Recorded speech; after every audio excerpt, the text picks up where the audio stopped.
Here's John and Bo with a different point of view. We want to hear it. John, go ahead. Hi.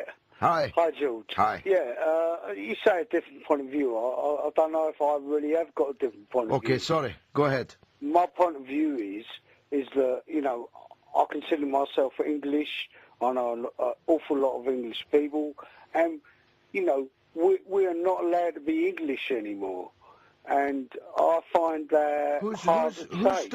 Who's stopping you to be English? Well, I've never and what do you mean by life, English? Well, English, what I am, English. Yeah, but that's what I mean. But like someone can be Jamaican, someone can be you're Scottish, you can be Scottish, but I'm not allowed to be English. But what do you mean? Who's stopping you being English? The government, everyone is. The government. What's the government doing to stop you being English? Because I've got to be British. I'm not allowed to be English. I have never been allowed to hold a English passport. But that's because you don't live in a state called England. You live in a state called the United Kingdom of Great Britain and Northern Ireland. Okay. Well, fair enough. Most people are quite glad about that, actually, John. Well, look, I haven't really got a problem with that. You were glad about it in the Second World War. Was I really? Well, you would have been if you were around. You would have been glad of the contribution made by Scottish, Welsh, Irish servicemen defending Britain against Hitler, wouldn't you? Okay, George. It's a small island. It's a small island, John. Yeah, okay. The fact of the matter is, I work hard, right? I'm not racist in any way whatsoever. But I work hard. At the end of the day, all I want is to be what I am. But I live in England. Who's stopping you? I want to be proud of my country. But who's stopping you? Well, everything is stopping me. But you say that, but you're not giving me any... The only example you've given me is that you don't have an English passport. Okay, I'll give you another one. When I get a census come through the door, I will not have English written on that census. It's just not there. You know, I'm not allowed to be what I am. I can understand that might be slightly irritating, but I'm not sure that it adds up to everybody stopping you. It makes me angry. It makes other people angry. I'll tell you what, John, stay on the line, will you? Because I want to talk to you more. And I've got to take a break now. Do you mind? Yep, no worries. All right, my friend. Thanks very much. John in Bow will be back after the news, because he thinks that everyone is stopping him being English, and I'm determined to get to the bottom. I want to know who these bounders are that are stopping him from being English. And if I can root them out, if I can help punish them, I certainly shall. This is John in Bow, who's kindly agreed to stay on the line. John, you still there, sir? Yep, thank you, George. Yes, I am, now, yes. I just want to explore this, because I know that there are people who think like you, and I just want to get to the bottom of it. Now, we identified two things before the break. The first was that you've never been allowed to have an English passport. Well, that can never change, because we have a state, and we've had it. No, not that, but we've had the state of Great Britain for 300 years. So it's not going to change. At least I hope it's not going to change. So you'll always have a British passport. But the other thing is about the census. I can see that might be irritating, but it doesn't seem a terribly big thing to get you so upset. So I'm wondering if you think there are other people and other things that are stopping you being English. Well, I know there is. I don't think there is. I know there is. I mean, for a fact, I'm not allowed to be patriotic. Who stops you being patriotic? Well, because if I'm patriotic, I'm called a racist. No. Tomorrow, England are playing Scotland at rugby. Okay, yeah. Who's stopping you supporting England to the hilt? No, when I say being patriotic to my country, I mean, if I want to be English, I mean, I hear things all the time. I mean, I'm not saying they're right or wrong. I mean, I understand. I'm not stupid. Give you an example. If Christmas comes along and say, for instance, like, there's people that they don't like things about Christmas that are going. Who doesn't? Well, who doesn't? I don't want to pin it down to who's, because that'll make me a racist. No, but I'm asking you because it's a complete myth. Well, you say it's a myth, but I read it in the newspapers day in, well, not day in, day out, I actually don't, but I read it in newspapers. Every Christmas I will read it. Yeah, you're right. And why do you think you're reading... John, well, John, why do you think you're reading something that isn't true year after year? Why do you think that... You're saying it's not true? Well, you tell me, give me a single example of any person who is not English complaining about Christmas. Because you won't be able to, I promise you. I'm going to be honest with you now, George. My friends that I know, most of them are not English, do not complain about it. They actually celebrate it. Of course they do. Which is good. Yeah, but that's my point. It's a myth, John.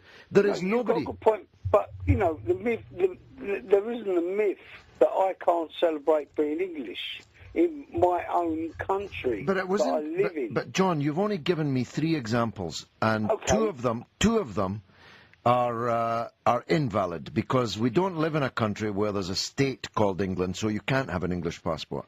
You've acknowledged to me that none of your non-English friends have ever complained about Christmas. You've acknowledged that, and you've been honest about that. So we're back down to the one single thing, which is every 5 years on a census form. Now, that just cannot be the sum total of the chip that's on your shoulder, John. It can't be. No, actually, it's not. And actually, it's not... Well, you call it a chip on my shoulder. I don't mean that pejoratively. Let me put it another way then. The gripe that you've got. Okay. It must be bigger than a census form. Yep, okay, fair enough. No, it's not that. No, it's not that. It's the things... I'm going to be honest with you now, George. I live in this country. I was born in this country, and I love this country. When I was a young man, not anymore, I would have went and fought, and I would have, if I had to, died for this country, and I would have. And I'm like you, I don't believe in the wars that are going on now. But at the end of the day, I would have fought and died for this country when I was a young man. And what would it have been for? For me not to be allowed to be English. Because, George, with all your goodwill, at the end of the day, you know, as an Englishman, I am not allowed to be English in my country. But John, I wish I had more time, but I don't, because you keep saying that, but you actually are incapable of giving me a single example beyond the census form every 5 years in which anybody is stopping you being English. Now, I don't give a damn who wins the rugby, John. I really couldn't give a damn, because it's 30 men chasing the wrong-shaped ball for me. But I can assure you, nobody will stop you being English watching that game tomorrow. Nobody will stop you being English watching the World Cup in June. And I'll surprise you, John. I hope that you win. There you go. Nobody, but nobody, least of all people who are a different colour from you. And I know that you didn't bring up colour, and I respect that. But there's nobody stopping you being English. If there was, you would have been able to give me an example, and you couldn't. Here's Mark in Grays in Essex. Mark, welcome to the show. Evening, George. Evening, sir. Yeah, the point I want to make, I listened to Andrew Green talk earlier, and I thought he argued this case very well, why immigration curbs must be imposed. And I thought you were a little bit sneery, Andrew. I've got a question for our national radio, for your listeners. Can you tell me why a country with a widespread and sustained unemployment problem needs open-door immigration? Because I don't understand it. Can you tell me, please? Well, we don't have open-door immigration. Well, we have huge numbers, probably the highest. No, but you said we had open-door immigration. You're being pedantic, George. No. I'm not being pedantic. I'm not being pedantic. I'm being exact. We don't have. In order to immigrate here, you have to satisfy a points system, just like they do in many other countries.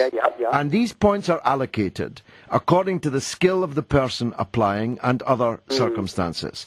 And the skill that's required for the British economy. That's why you heard Andrew agree with me that big business, companies, the people that we're always told we depend on to generate the wealth in the country, are up in arms about the temporary cap that we've put on, pending a new cap, because they are running skill shortages in certain key industries. Can I take a different view? view of that. I'm a teacher. I work in Grays in Essex, which has had a huge influx of Nigerians from the third world, basically, if you want to put a point there.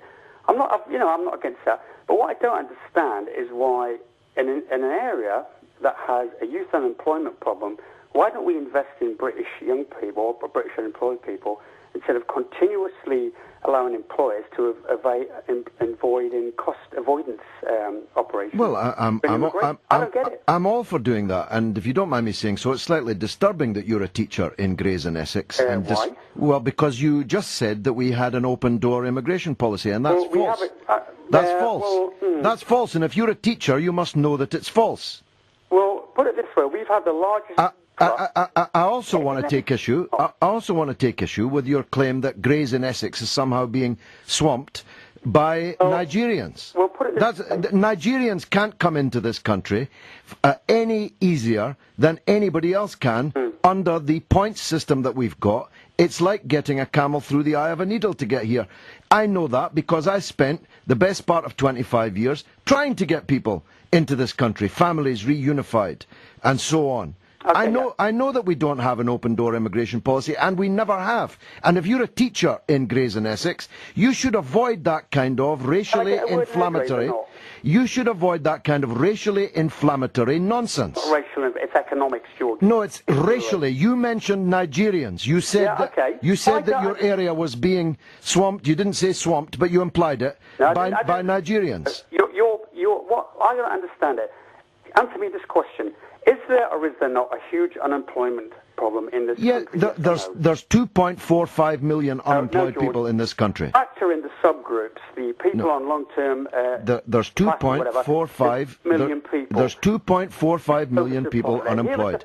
Now, there are many of them, including in Essex, who will not take jobs that immigrants are doing. George, you're being anti-white racist now on national radio. Oh, so I'm an anti-white racist. Are you sure you're a teacher? I am, George. Well, it's a very disturbing fact. It's very disturbing that... I'm not out of touch with reality. Are you a BNP supporter, Mark? Becoming a product of a bygone era. Mark, are you a BNP supporter? Why do we need numbers of immigrants? I don't get it. Mark, are you a BNP supporter? Not at all, George. You sound like one. George, you're going to cliches now. You sound like one. The point. I'm an anti-white racist. Yes, what kind of statement? Well, you're a teacher, so let's define terms. In what way am I an anti-white racist? Because I've said to you, there's a huge unemployment problem in Britain and also the southeast, London. Yeah, Britain is not a white country. Did you know that? I am aware of that, but yeah. So how could that statement be anti-white racism? The unemployed are black, brown, white, Chinese. There's unemployed in all racial groups. Amount of ethnic minorities unemployed. So I get back to my earlier point. What did you say there about ethnic minorities unemployed? Labour market when there are huge numbers of unemployed, because I can't see the economic validity in that. I really don't. Again, I'm disturbed, therefore, that you're a teacher. You can't see... So you're going into cliche mode. You're not answering my questions. Well, I'm very disturbed, mate. I hope the teaching authority in Grays and Essex are listening to this conversation. That's a left-wing response. Whenever you can't answer a question, you start... So now I'm a left-wing anti-white racist. That's a very interesting formulation, my friend. So, George, you're becoming... You don't realise how dated you sound. There's people out there can't get jobs, fact, of all races, yeah? No, there's... Very depressing, unlike you, they're not wealthy people, and yet you're advocating yet more people to add to the labour supply, to add more cheap labour, more casualisation. How does that benefit the UK? Because as I say to you, I asked you to answer this question, and all you gave me was left-wing cliches. I don't get it. Well, let me answer it. Well, let me answer it. Go on. First of all, I'm against casualisation. I've been a trade unionist all my life. I believe in workers having rights, and I have all my life fought for them. Wherever those workers came from, wherever they were born, or their parents or their grandparents were born, even if it was in Nigeria, in Grays, in Essex. Secondly, the majority of immigration over the last 15 years in Britain has come from the European Union, which we are not legally entitled to stop. Thirdly, there is already a point system. You can only get into this country if you have the skills that other people don't have. And yes, quite. I can assure you, because I fought I fought line by line the legislation that introduced this law, so don't tell me what the law is, because I know I know the law better than you. Now, you just slipped in casually a line about people bringing in their dependents. Well, what's the alternative to people bringing in their dependents, Mark? Do you want a man to work in Nigeria, but his wife and children to have to live to work in Britain, but you want his wife and children to live in Nigeria? If it means that they become a burden to the taxpayer, yes, I do. Well, why are they a burden to the taxpayer? Why are they not a contributor to the taxpayer? Can I give you this scenario? If they're working, Mark, if they're working, they're paying tax. They're spending their wages on goods and services. If they're on minimum wage, which many of these immigrants are, they're only paying £22 a week tax. That does not justify the cost of them bringing in dependents from the third world. It doesn't, George. Well, you keep mentioning the third world. You've got a wee bit of a thing, Mark, about the third world. It does exist, George. Are you not aware of that? I must tell you, this is a very disturbing conversation with a man who claims to be a school teacher in Grays in Essex. I just hope you don't spout this kind of poison in the classroom. It's not about racism, it's about economics. Well, let's have the listeners judge that, shall we, Mark? That's up to you, George. No, it's up to the listeners. So let's hear what the listeners think. George, let's see have you got any relatives that are unemployed and trying to get jobs? Yes, I do, as a matter of fact. Yes, I do, as a matter of fact. Okay. Well, therefore, if you add more supply to the labour market, it makes it very difficult for those people to get jobs. Yes? Well, if we only had 1 million people, we'd still have unemployment. We would. You're obviously not an economics teacher. George, actually, I do have a background in economics. We've got 8 million people economically inactive in this country. Yeah, that is a fact. You factor in the subgroup. Yeah, and they're not going to get out. They're not going to get out of their sick beds to pick apples down in Kent. Trust me. George, again, you're going into cliche mode. No, it's not cliche mode. George, only immigrants will pick apples in Kent, or work in fish canneries in Grimsby, or work in fish canneries in Grimsby, or do the dirty jobs. Low-paid, dirty jobs that many British workers will not do. I've got to go to the news, Mark. Thanks for the argument. You've got my blood boiling. 08717 22 33 44. Well, the switchboard has lit up, so let's hear from Brian in Grimsby, who can understand why people vote BNP. Let's hear from Brian. Go ahead, Brian. Good evening, George. Good evening, sir. Yeah, well, I'm against racism, the same as most of the people probably that voted for these. I think it was a protest vote where people, the ordinary people in this country, are frightened of being second-class citizens. We've got that many influx of Eastern Europeans, and when town halls are frightened to fly their own Union Jack on St George's Day because it might offend some other nationality. No other country in the world is frightened to fly its own flag in case it upsets somebody else. If you can't fly the Union Jack in England, where can you fly it? Well, that's just a crock, Brian, isn't it? I mean, every single thing you said there was false, and it may be that you don't know that. It may be that you're just a particularly stupid man, but let me set you right on a few things. First of all, there's nobody complaining about any town hall flying the Union Jack. Nobody at all. Well, no, but you read the wrong papers, you see. You read the gutter. You read the gutter press, which has played such a role in poisoning the minds of fools like you and marching you out to vote for these kinds of parties. No, I haven't voted for them. These kinds of parties. I don't know. I haven't voted for them, and I don't agree with their things. Well, but you're on the radio. You're on national radio, repeating their lies and their falsehoods. There is no ethnic minority. I defy you to provide a scrap of evidence that any ethnic minority in this country has ever objected to any town hall. A typical thing the school my children go to in Grimsby cancelled the nativity play because it might upset Muslim children or other. Well, it may be that you're telling the truth. It's ridiculous. Brian, it may be that you're telling the truth, or it may be that you're lying, but I can assure you there is no ethnic minority ever called for the cancellation of a nativity play. No, they haven't. No, they haven't. That's just another lie. It's not the ethnic minorities. They're not against it. The Evening Grimsby, the Muslims said, we're not against it. You should have the nativity. It's the how can I put it? It's the English people that are in charge. Well, why are you blaming? They're the ones that are wrong. But why are you blaming the ethnic minorities? Why I'm not blaming the ethnic. Well, I'm not blaming it. Yes, you are. You talk about inundating the country with Eastern English people. Well, it's the English people that are wrong. Well, look, Brian, not the ethnic minorities. Well, I don't know why you keep mentioning Muslims, because you actually started talking about an influx of East European immigrants. I'm talking general influx. Well, no, you're talking general rubbish, but it's the point that your scattergun approach. 1 minute you're talking about East Europeans, then you're segueing into Muslims, which is really what's at the heart of your call, and you're such a coward, you've run away from the telephone so that we can't continue this debate. Now, Zach in Highbury says he voted BNP, but of course, he's not a racist, so let's find out why he did. Zach, welcome to the show. Go ahead, tell us, why did you vote for them? Right, listen, don't get me wrong, I don't agree with all the BNP policies. The racism thing is bang out of order. I have a lot of friends from the black, Indian and Muslim communities, right? So I'm not a racist. I don't care what you say or anyone else says. I voted BNP purely because of the immigration situation.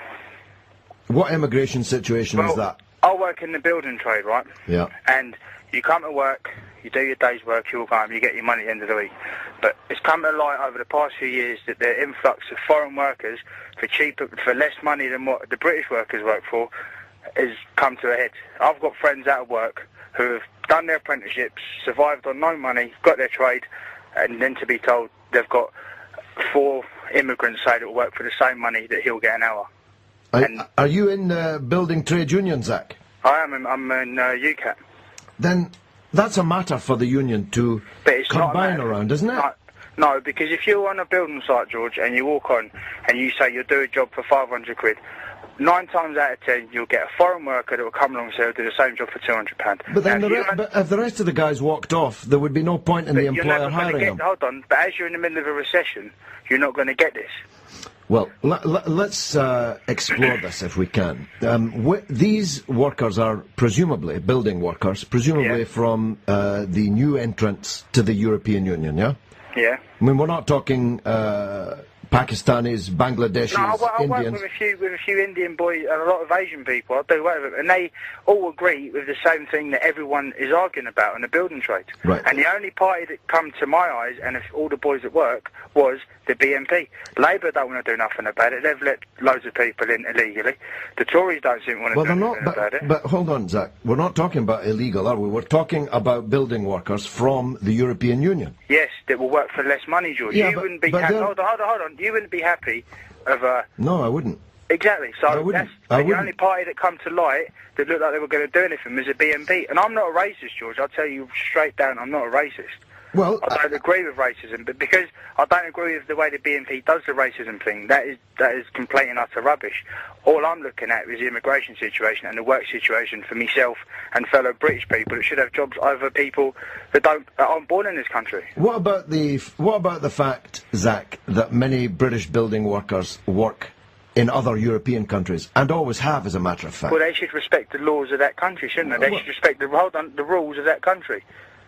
Well, in what sense are these European building workers not accepting the rules of this country? Well, if you come over, George, if you were from an Eastern European country, say, right, and you come over to Britain and you needed to work, would you work for £4 an hour? No, it's illegal. Right, that's illegal. Hold on, Zach, it's illegal to work for £4 an hour. £6 an hour, say. Oh, well, okay. If they're working for less than the minimum wage, you should call the police. Hold on. If you have an electrician who will work for £6 an hour from Eastern Europe, and a British electrician who served his apprenticeship, served his time, done all the training, and who will only work for, say, £12 an hour, do you think it's right that an Eastern European worker should get the job over the British worker? Definitely not. If I were in the building trade, I would be an active trade unionist trying to stamp that out, like they did at the Lindsay oil refinery, where they said we're not prepared to accept any workers, whatever colour they are, coming from anywhere but to undercut. George. Yeah, it's but the people at the oil refinery,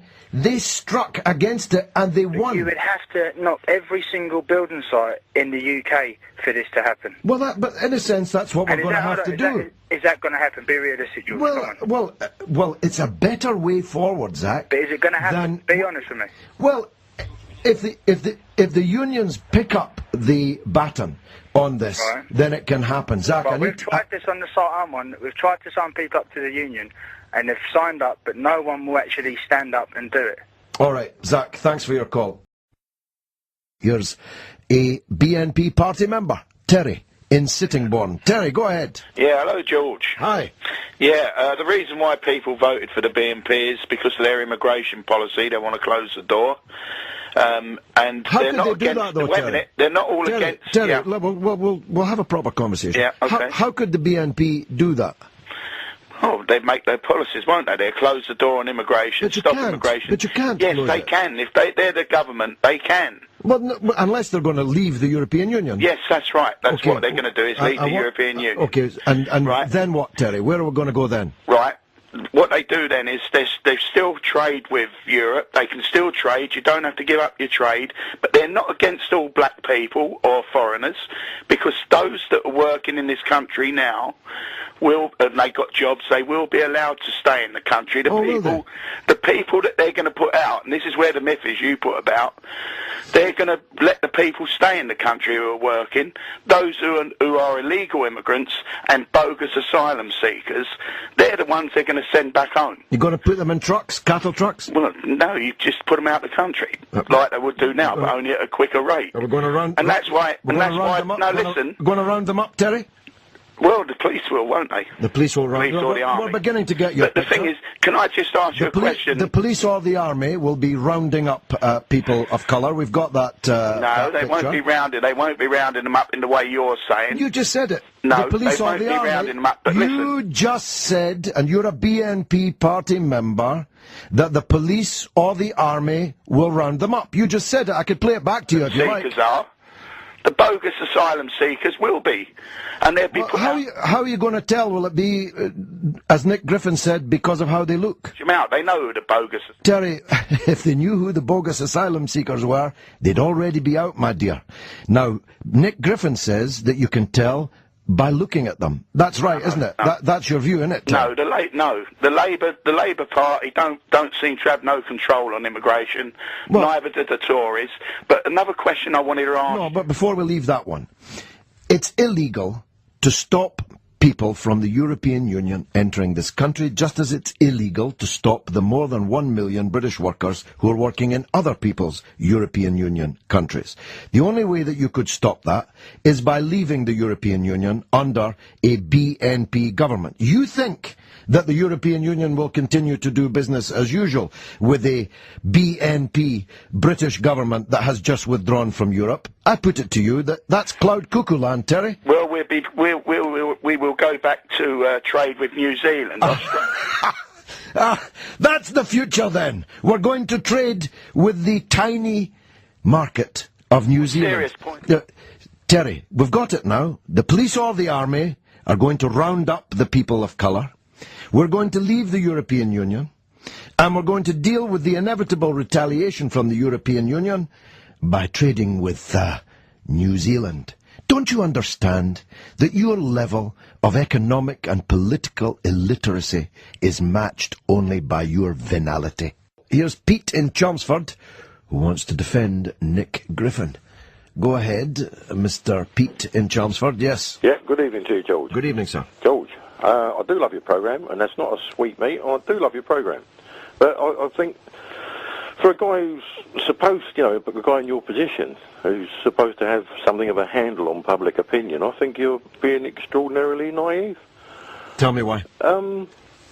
Well, I mean, you're coming out with the predictable sort of insults about people who are voting for the British National Party, having their knuckles dragging on the ground and all this sort of nonsense.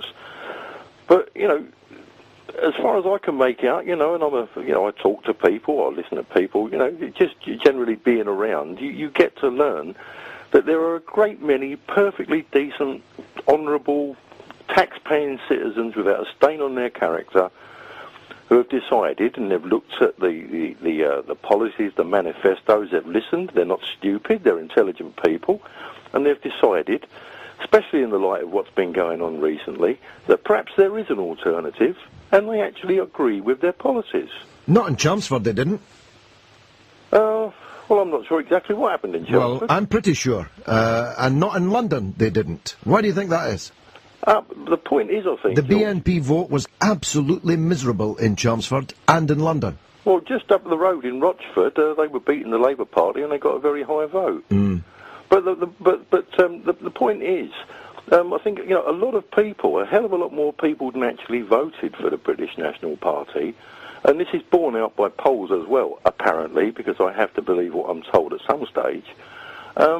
Most people do actually agree with most of their policies. The only reason they don't do something more concrete about it by voting more often or joining the party or whatever or supporting them financially is because of the demonisation that they stand to suffer if they were to make their feelings known. Well, let's deal with some of the reasons, Pete, for that demonisation. The BNP is led by people who include those convicted of incitement to racial hatred, assault against members of the ethnic minority communities, people who deny that the Holocaust ever existed, people who used to actually be photographed in Nazi uniforms. That's fairly serious stuff, isn't it? Well, that last point, I would say, is pretty serious stuff, yeah. But I think it needs to be recognised that, I mean, once again, you've sort of come out with that old chestnut. Well, I don't say this, it's true, Pete. No, but you're coming out with this old chestnut about, you know, the convictions, but if you look at the convictions for people in the Liberal Party, the Labour Party and the Conservative Party, you've got a whole big rag bag of people there who have done awful crimes, you know, just as bad as anybody in the British National Party. Let's deal... No, I don't think so. Let's deal with one of the two BNP MEPs, Mr. Andrew Bronze. He was a member of the National Socialist Movement, which was founded on Adolf Hitler's birthday, and there are extant photographs of him wearing Nazi uniforms, and he's now in the European Parliament for the BNP. And you think that's not cause for demonising somebody? Well, it doesn't sound too good to me, but... No, it happens to be the truth. But then again, people can change. Dennis Seeley was a communist. Lots of Labour Party members used to be communists. A communist can mature and change. A communist is not the same thing as a man in a Nazi uniform saluting Adolf Hitler on his birthday as a member of the National Socialist Movement. I would agree with you, George, but how, in this atmosphere of demonisation and this concerted effort to undemocratically do down a legally constituted political party, how are people to believe what you are saying now? Because there have been so many other downright lies. So why should we believe you when you say that there are photographs of him strutting around in a Nazi uniform? You don't have to believe me, you can believe him.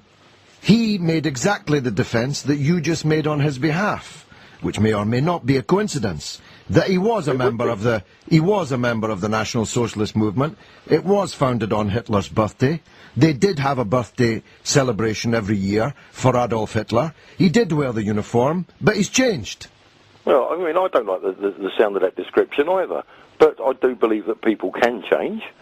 You know, perhaps he's grown up, perhaps he's matured, perhaps he's seen the light, and he understands, you know, that such a thing as a Holocaust did exist, and that Hitler was a complete bastard. You know, or perhaps he's just put a suit on top of the uniform, Pete. I don't know. I don't know, but I think this habitual sort of demonisation, I mean, we hear this thing about them being the fascist party, but you know, I must remind you, George, I mean, society today, we attract everywhere we go in town, on the roads, we can be traced from Lansing to John O'Groats. The government wants access to all emails and texts. They want an ID card system. They want a national DNA database. We're prevented from speaking normally and intuitively through political correctness. We're afraid to say what we want or we could lose our job. We send troops in where we've no business to be. And yet people say that the BNP is fascist. I mean, that's a pretty good description of a fascist party I've just given out. Okay, Pete, thanks for calling. Here's Bill. Here's Gary. in Bristol. Go ahead, Gary. Hello, mate. I want to talk about the burqa. Okay, go on. Okay, it is an absolute disgrace and an outrage in our 21st century democracy. It is a medieval relic. And why do they wear it? They wear it because it enshrines the feminine servility under Muslim men, because they don't want any man that is not their husband to look at them. You know, it is absurd. How come you're such an expert on this, Gary? Oh, George, why do they wear it? It enshrines female servitude under men. You may think so, but there are very... no, it offends me. It offends me. Gary, calm down, son, because people will be beginning to wonder why you're so excited about women's clothes. Just calm down. Just calm down. Okay, I'll calm down. Muslim women choose to wear the clothes that they wear. You haven't asked them if they're wearing it to show servility. You have no way of knowing why they're wearing it. No, I'm sorry. I find it intimidating. I find it intimidating when I see a woman with a little slit in her eye. Okay, I can't walk around with a balaclava, go into a bank. I can't do it. Nigel Farage is right. Okay, are you calling Nicolas Sarkozy a racist? Are you calling Bernard Kouchner a racist? Not Bernard Kouchner, but Sarkozy, yes, I am. But so all the people... Have you seen the way he's rounding up the gypsies in France? Did you hear the European Commission official this week describing Sarkozy's attack on gypsies in France as being akin to the Vichy's transportation of Jews to the Nazi death camps? Did you hear that? Yeah, I'm not agreeing with that, but what I do agree with him is about the principle of freedom of secularism. So he's a reactionary on the gypsies, but you're with him all the way on the burqa. Listen, mate. You say that we should respect religious beliefs in a tolerant democracy. Okay, well, for instance, certain Muslim customs like polygamy, underage marriage to a girl as young as 11 or 12 years. There's no underage marriage in Britain. There's no polygamy. In Saudi Arabia and the whole Muslim world, my friend. What happens in Saudi Arabia is none of your business. But it is your business what happens in Britain. Yeah, what I'm saying is, it is a religious custom to wear the burqa, and it is a religious custom to have underage marriage in Saudi Arabia. And when they No. We're not talking about Saudi Arabia. We can talk about that on another occasion. It's your business to decide how people should live here. There are no underage marriages here, although there used to be, long before there were any Muslims. There are no polygamous marriages here because they would be illegal. Now, this is a free country, a country in which people are free to wear whatever they like. Why shouldn't we keep it that way, Gary? I'll tell you why we shouldn't keep it. Because, religion is there to be questioned, okay? You can question it all you like. You're not proposing to question it, Gary. Not free. Am I free to go to Saudi Arabia and wear... Why do you keep bringing up Saudi Arabia? The people wearing clothes that you describe as a burqa, though I say for the second time this evening, I strongly suspect that people like you would not be satisfied at the banning of the burqa. It would be other elements of Muslim dress that would be next. Don't keep bringing up Saudi Arabia. We're talking about whether we should ban an item of clothing in Britain.